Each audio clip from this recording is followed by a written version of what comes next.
Muy buenos días, ¿cómo están? Bienvenidos a todos.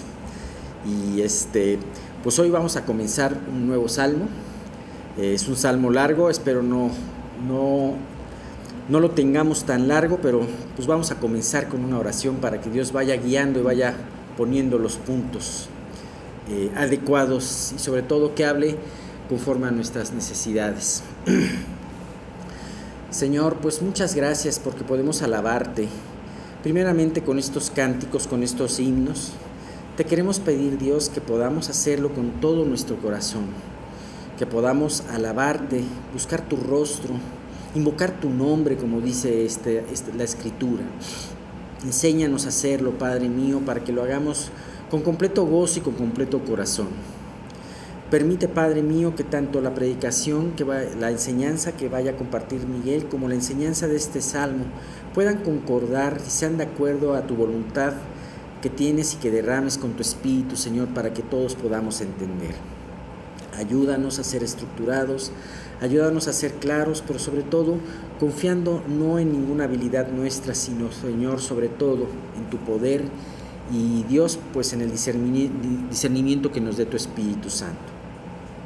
Permite, Padre mío, que las personas que no están aquí puedan conectarse o llegar, Padre, y que Dios, pues sea un salmo de mucha edificación. Te quiero y en general un estudio de mucha edificación. Por Cristo Jesús te lo pedimos y para tu gloria. Bendice también, Dios, este local, este lugar, prospéralo y permite, Dios, que podamos en todo momento seguir teniendo gracia para seguir compartiendo y reuniéndonos en este lugar. Gracias y te lo pedimos en el nombre de tu Hijo Jesús. Amén. Bien.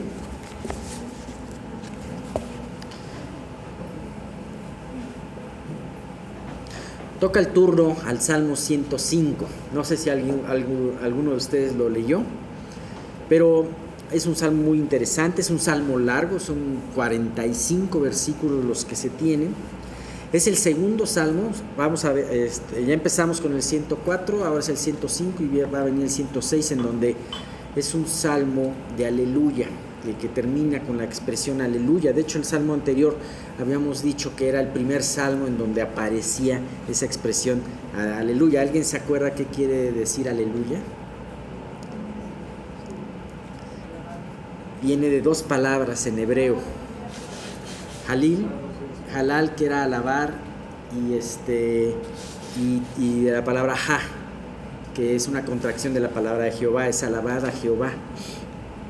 Entonces, además es interesante, ahora que vamos a ver estos dos salmos largos, cómo la persona que haya estado ordenando estos salmos, inspirada por Dios desde luego, los puso de tal manera de que uno es contrastante con el otro. Vamos a ver en el Salmo 105 que es una alabanza a Dios por la protección para con su pueblo. Sí, efectivamente, desde el momento en que este salmo nos habla, nos exhorta a alabar, nos da una historia de Israel desde su formación hasta la entrada a Canaán y todos los cuidados que Dios tuvo en las diferentes etapas. Y en el Salmo 106 se nos habla de la respuesta infiel y rebelde que tuvo que tuvo el pueblo para con Dios, y que a pesar de esta respuesta infiel, rebelde, orgullosa, Dios tuvo el cuidado para seguir protegiendo a este pueblo. Entonces también es algo por lo cual alabarlo. La inmensa misericordia. Hemos visto mucho acerca de la misericordia, ¿no? ¿Se acuerdan que hemos visto que la misericordia es ese punto en donde podemos hacer contacto nosotros con Dios? Y que para Dios es tan importante que no se olvida. En un futuro, espero no tan lejano, vamos a ver un salmo que es el 136, que la mitad del salmo dice: para siempre es tu misericordia. Tan es así, ¿no? Ahora, como un dato interesante, en el título de este salmo no se le atribuye a ningún autor. Sin embargo, sabemos que este salmo fue escrito por David. ¿Por qué razón? Porque cuando menos de los versículos 1 al 15 es idéntico a ese cántico que David hizo, que David compuso cuando que aparece en Primera de Crónicas capítulo 16 de los versículos 8 al 22. Es idéntico a ese cántico cuando David dispuso este cántico cuando trajo el arca de la casa de Obed-Edom a Jerusalén. Ajá. De hecho, Primera de Crónicas 16:7, que antes de empezar todo este salmo dice: entonces en aquel día David comenzó a clamar a Jehová por mano de Asaf y de sus hermanos, ¿no? Hay otra versión, otro lugar en donde habla de que David dio este salmo o compuso este salmo para poderse entonar, ¿no? Bien, ahora, volviendo al Salmo 105, podemos encontrar esa alabanza dada hacia Dios por la formación y cuidado de su pueblo de Israel. Y por consiguiente, esto lo podemos transportar a nuestros tiempos porque es el mismo cuidado y bendición que Dios trae por su pueblo, por la iglesia. Nos enseña este salmo la importancia de cómo debe de ser nuestra alabanza. Nosotros tendemos siempre a relajarnos y a hacer las cosas por rutina. Y cada vez, conforme vamos haciendo las cosas por rutina, las cosas dejan de tener sentido. Pero fíjense lo maravilloso que es poder el alabar a Dios. Y Dios nos ha escrito tanto a través de los salmos, de cómo alabarlo, que de la verdad es que ya deberíamos de ser maestros, pero seguimos aprendiendo. Bien, pues vamos a seguir aprendiendo, pero hacerlo con todo el interés, ¿no? En este salmo se nos habla, en esta primera parte se nos habla de adorar a Dios, de invocar su nombre, de buscarlo, y algo muy importante, que creo que es el meollo de la alabanza: no olvidarnos de ninguna de sus maravillas para con nosotros. Y bien, para su estudio este salmo lo vamos a dividir en 3 partes. Es de alguna manera fácil identificar estas partes cuando leemos este salmo. La primera es indudablemente de los primeros 6 versículos, que espero que los podamos ver hoy. Y que es una invitación o un llamamiento por parte del salmista al pueblo de Dios para alabar a Dios. Tan solo en la misma introducción podemos aprender muchas cosas acerca de la alabanza. La segunda parte de los versículos, son 18 versículos, del versículo 7 al 25. ¿Por qué vamos a alabar a Dios? Por su cuidado, por su misericordia para con su pueblo. Y vamos a hablar específicamente del cuidado de Dios a través de los patriarcas. La gente que Dios escogió para formar su pueblo fue toda una bendición, porque fue gente fiel, gente que confió en las promesas de Dios, y Dios hizo el trabajo a través de ellos. Vamos a ver que Dios tuvo un cuidado de Dios a través de esos patriarcas y también a través de la cautividad en Egipto. A veces las cosas no funcionan muy bien. A veces hay cosas que aparentemente se van de las manos de Dios, como el hecho de que Egipto hizo esclavo a Israel. Sin embargo, aún esto estaba perfectamente en el plan de Dios. Por último, vamos a ver de los versículos 26 al 45, son 19 versículos, el cuidado que tuvo Dios en la liberación de Egipto, en el trayecto del desierto y en la ocupación de la tierra prometida.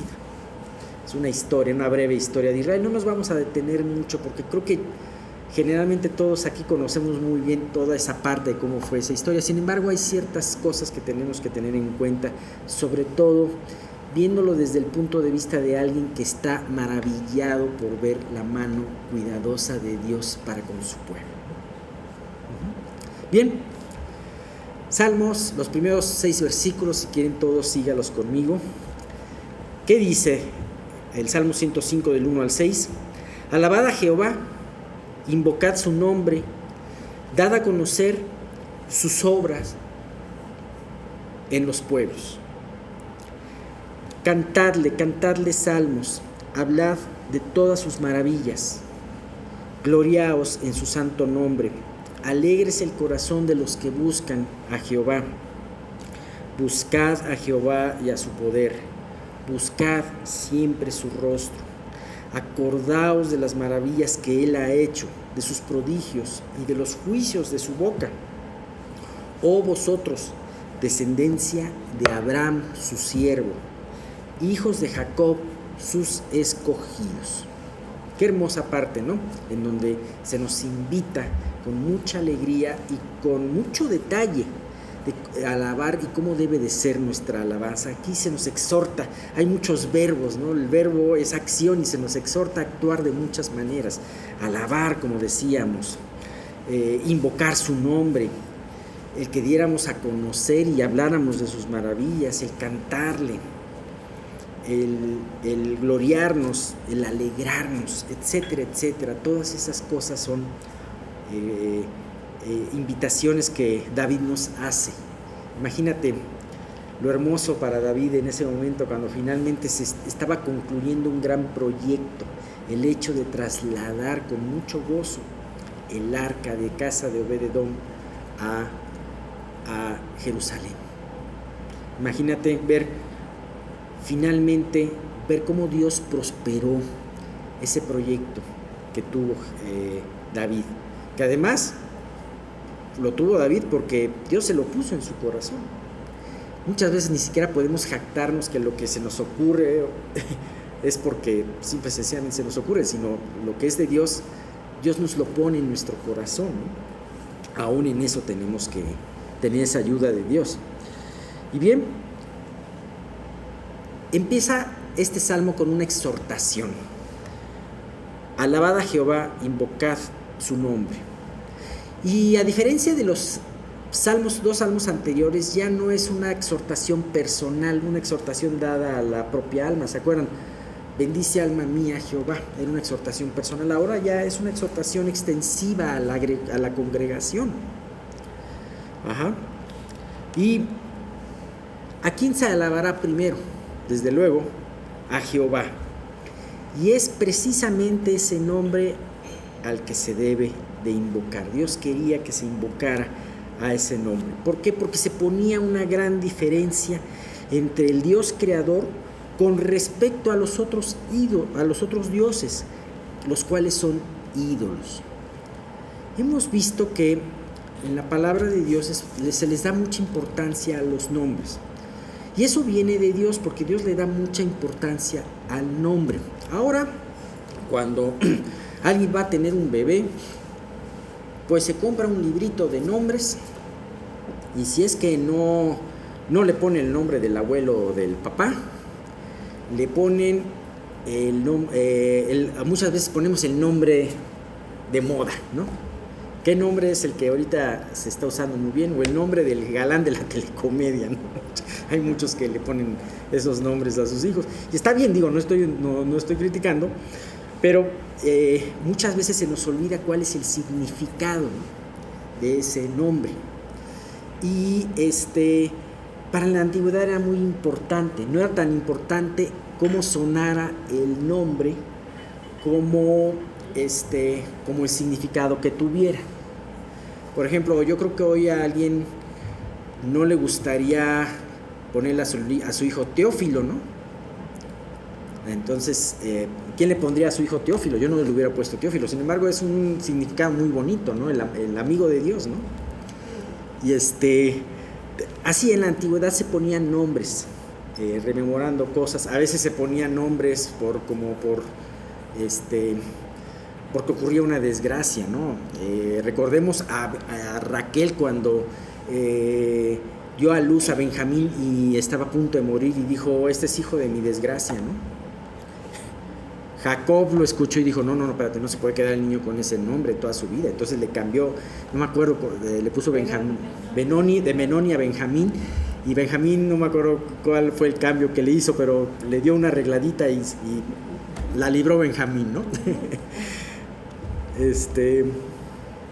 Por cierto, tenemos un familiar que se llamaba Tormento, ¿no? Tormento del alma se llamaba el familiar. Entonces, bueno, el nombre significa muchas cosas, ¿no? Ahora, para Dios significa mucho, porque significa la esencia, y para Dios fue muy importante cuando le dijo a Moisés: vas a decir que Jehová te envió a liberar este pueblo. Vemos que Dios tiene muchos nombres y podríamos estudiar mucho tiempo los nombres de Dios. Sin embargo, era muy importante decir Jehová. Jehová nos habla: yo soy el que soy, te envió. Yo soy, te envió. La esencia del ser, la esencia de la existencia te envía. Esto era algo muy importante al decir: invocad tu nombre. El hecho de invocar el nombre de Dios, el hecho cuando nosotros ahora como iglesia nos unimos o solos cada quien en nuestra casa, cerramos nuestros ojos y decimos: Señor Jesús, estamos invocando un nombre muy poderoso. Ajá. Y entonces esto tenía que ser testimonio delante de las otras naciones, de que iban a invocar a un Dios completamente poderoso y completamente distinto. Completamente distinto a lo que eran todos los demás ídolos que existían, ¿no? Ahora, muchas veces no solamente hay una gran diferencia entre el Dios de los cielos y los demás ídolos, sino también, no sé si te has puesto a pensar, muchas veces hay una gran diferencia en lo que tú piensas que es Dios y en lo que es Dios realmente. Muchas veces nos podemos desviar, haciéndonos en nuestra imaginación cómo es Dios y pensar que estamos alabando al Dios de la Biblia. ¿Sabes cuándo pasa eso?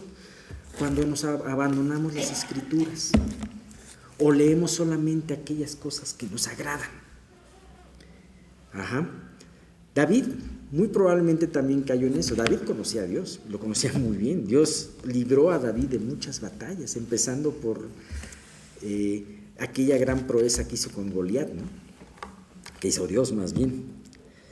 Sin embargo, es precisamente en este evento de transportar el arca cuando Dios le dejó muy claro a David que el Dios que era Dios en realidad era muy distinto a lo que David se estaba imaginando.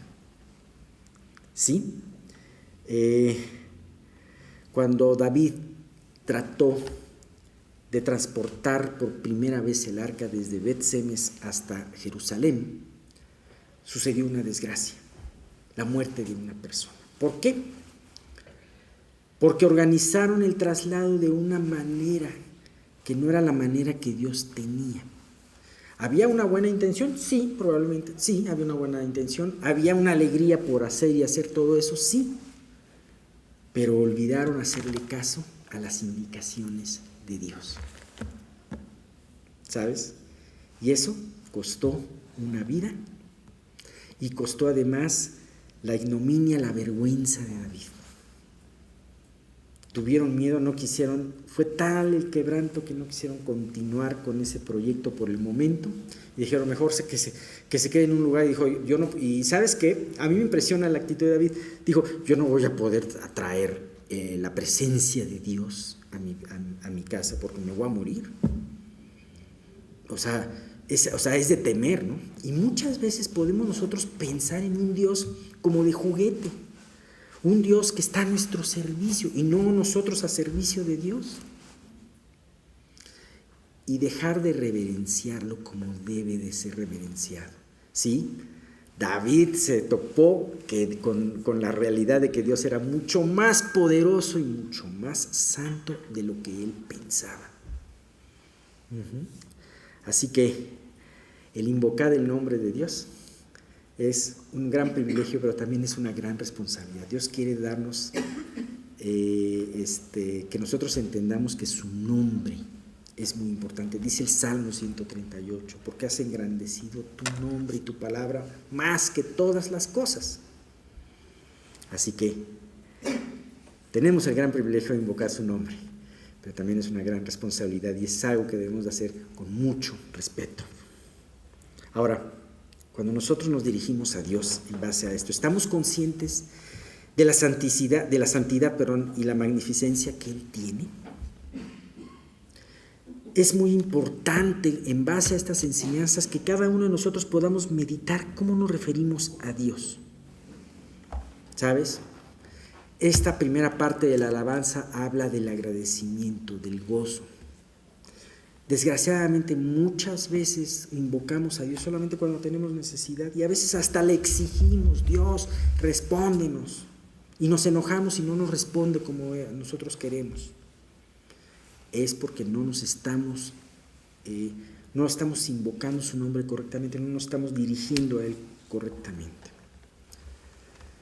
Bien, el segundo punto de esta alabanza es no solamente cantarla delante de Dios, que lo más importante es cantarla delante de Dios, de hecho nuestro corazón debe cantarla delante de Dios, sino también está hecha la alabanza, y sobre todo la alabanza corporativa, que es como la que tenemos, para que los demás hombres escuchen los atributos de Dios.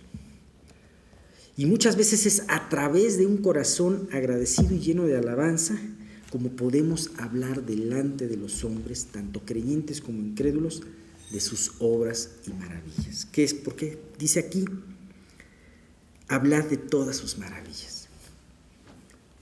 ¿Y cómo vamos a alabar sus maravillas si no meditamos en sus maravillas, si no estamos agradecidos por lo que tenemos con Él? Muchas veces cuando tenemos la prueba, nuestro orgullo nos lleva a ser víctimas, en vez de acordarnos de que Dios siempre ha sido fiel en nuestra vida y en este momento también va a ser fiel. Bien. En tercer lugar, ¿qué nos dice esta alabanza? Dice: la alabanza nos lleva a alegrarnos, porque debe de ser una alabanza alegre. Y recordarnos que en el único en quien podemos gloriarnos es en Dios y en lo que Él hace en nosotros. Bien, la alabanza es para glorificar a Dios. ¿Qué pasa si nosotros cantamos algo rutinario y sin ganas? Realmente no está siendo una alabanza. Podremos cantar el himno más bonito que exista, pero si lo cantamos con desgano o de una manera rutinaria, no sirve de nada. No estamos realmente alabando. Se nos dice en los siguientes 2 versículos, hay una palabra que aparece 4 veces, y es la palabra buscar. ¿Qué dice, por ejemplo, el versículo 3? Alégrese el corazón de los que buscan a Jehová. ¿Sabes? ¿Por qué te vas a alegrar de buscar a Dios? Definitivamente es una tarea muy importante, muy hermosa, pero también el buscar a Dios es algo, tiene la promesa de que lo vas a encontrar. Ahora, ¿qué vas a buscar a Dios? Vas a buscar a Dios, como dice el versículo 5, el versículo 4, vas a buscar su poder y vas a buscar su rostro. Buscar a Dios, definitivamente, no conformarte con el Dios que tú piensas que es. Muchas veces nos pasa lo que estábamos hablando, de que tenemos un Dios, pensamos que adoramos al Dios de la Biblia y estamos adorando al Dios de nuestra imaginación. Un poquito sancochado, un poquito revuelto con la Biblia, ¿no? ¿Y qué es lo que pasa? Tenemos nosotros que adorar a Dios y adorar y buscar su rostro. Y esto de buscar su rostro me queda muy claro cuando un niño o cuando un jovencito no quiere obedecer, por ejemplo, evita la mirada de su padre. Nosotros, cuando queremos hacer nuestra voluntad, evitamos ser enfrentados a través de la oración, a través de la meditación, a través de leer su palabra, a través de escuchar una enseñanza. ¿Y por qué la evitamos? Porque queremos hacer nuestra voluntad y no la voluntad de Dios.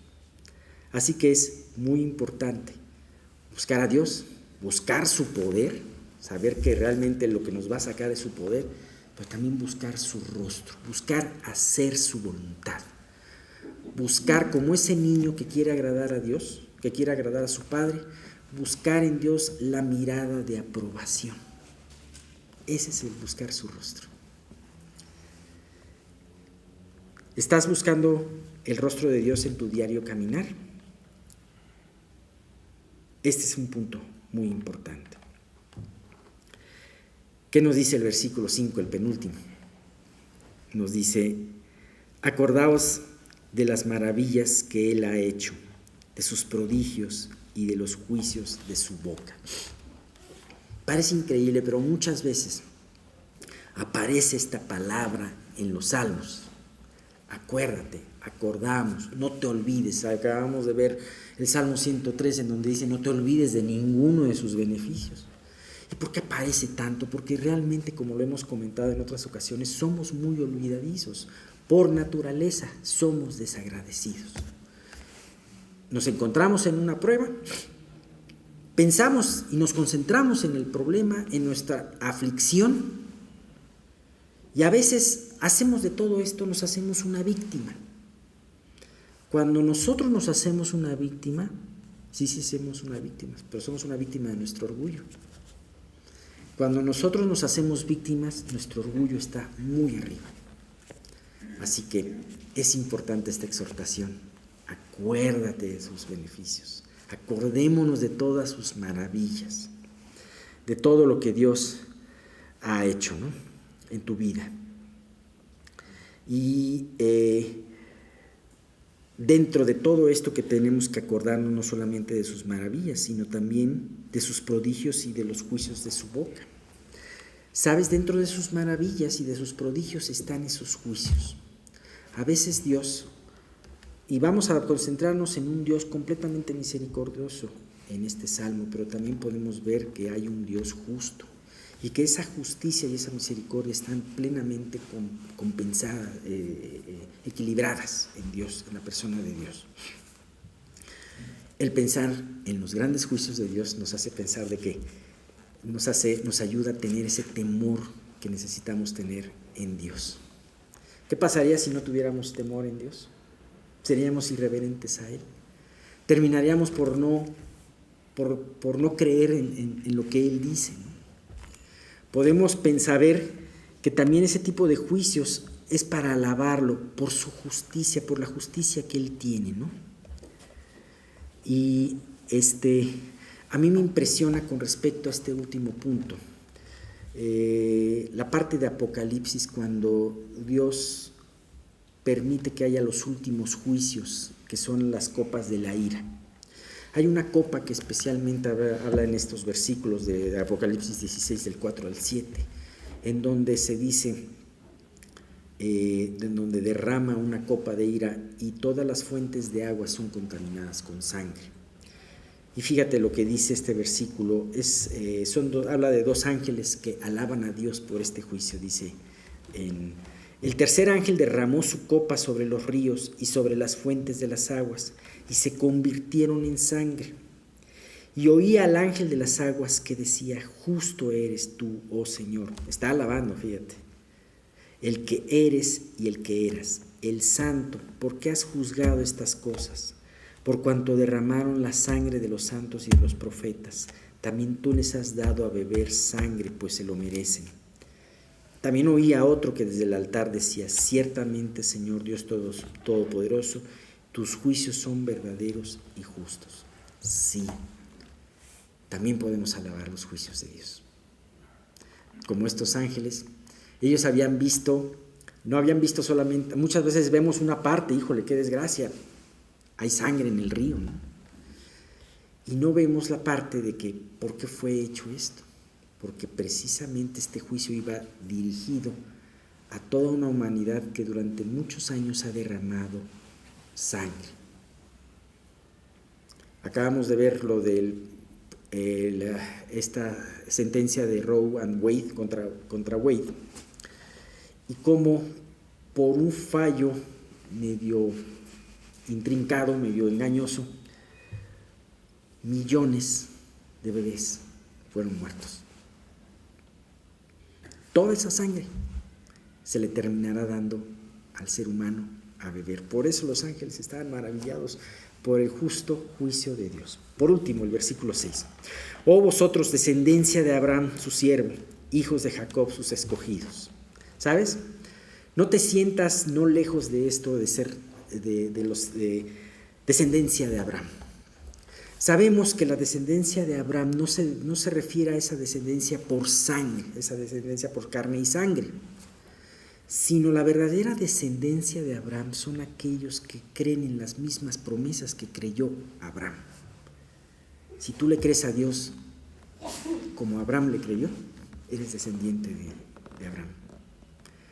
Abraham mismo creyó en Jesús, lo vio, de Jesús dio ese testimonio de eso delante de los fariseos. Y ¿sabes qué? Si tú crees en esas promesas, si tú las apropiaste a través del arrepentimiento y la fe que Dios te haya dado, ¿sabes? Eres descendiente de Abraham, en ese sentido, ¿no? Hijos de Jacob, sus escogidos. Esa palabra, sus escogidos, puede sonarte como una palabra de mucho privilegio. Oye, qué hermoso es verte escogido por Dios. Ajá. Sin embargo, no solamente es un privilegio, como debe de serlo, sino ese privilegio conlleva una gran responsabilidad. Si Dios te ha dado lo que tienes, si Dios ha traído el mensaje para que tú en un momento determinado lo escucharas, ¿qué has hecho con ese mensaje? Si Dios ha traído enseñanzas, ha traído la palabra delante de ti, que es fácil conseguirla. Tú vas hay lugares en donde, y momentos en la historia en donde la gente tenía que copiar la palabra, en China se tenía que copiar la palabra, había una radiodifusora clandestina y cada día se dictaba la palabra de Dios y los creyentes, las iglesias escondidas tenían que apuntarla y aquilataban aquellos manuscritos.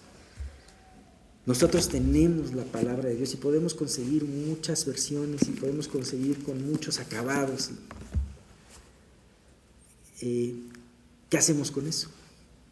Hemos sido escogidos por Dios, pero también Dios nos va a demandar todas aquellas bendiciones que Dios ha traído a nosotros, toda aquella libertad nos la va a demandar. Entonces, bueno, con esto terminamos esta primera parte del Salmo y bueno, pues vamos a continuar los próximos domingos con esa historia del pueblo de Israel haciendo referencia a los cuidados de Dios como pastor. Gracias.